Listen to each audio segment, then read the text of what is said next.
don't know what it is, but anytime I hear Watchmen being mentioned, I feel compelled to take a deep dive into the lore and all pieces of media related to it. I was 9 years old when I discovered Watchmen, and it was also the first time I discovered that superhero movies could be rated R. Like, tell me the first time you saw that trailer, you weren't in awe of the style and aesthetic, and I'll call you a liar. Despite Zack Snyder stripping its notion of the deconstruction of superheroes, he did create something that's as visually superb even by today's standards. The first time I tried to watch the movie, I'll admit I was kinda bored, same with reading the comic, but I wasn't mature enough to appreciate both.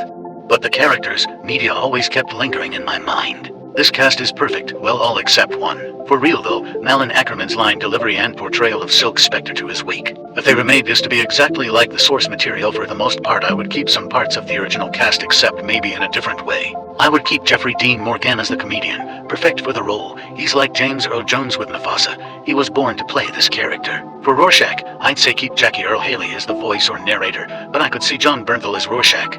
For Silk Spectre, probably Emma Stone or Anya Taylor-Joy. Billy Crudup played the emotionally detached character of Dr. Manhattan so well, but for a recast, probably Michael Fassbender. Andrew Garfield has what it takes to portray Dan Dreiberg aka Night Owl too.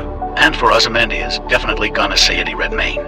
Outside of the movie, comics and other adaptations of Watchmen aren't, in my opinion, worth exploring. I remember as a kid, who didn't understand Watchmen, I used to constantly ponder why Watchmen never crossed over with the main DC universe, and that curiosity eventually panned out in 2017's Doomsday Clock, which now makes sense as to why Alan Moore hates what DC Comics has done with his work. As someone who likes Rorschach, yes, I love Rorschach, fuck off, I was excited at the idea of Batman and Rorschach meeting, but it was lame. Batman reads the original Rorschach's journal, and then throws the new Rorschach in Arkham Asylum, thinking he's a nutjob like Walter Kovacs, until the new Rorschach realizes that OG made his father depressed and caused his parents to divorce, until Batman inspires him. They brought back the comedian, and have no rhyme or reason as to why he's involved in the sequel. They teased the idea of a showdown between Superman and Dr. Manhattan, and it just ends with Dr. Manhattan realizing he must be like Superman in his own world. Bro tempered with the space-time continuum of the DC universe, just to be like, must be like Superman.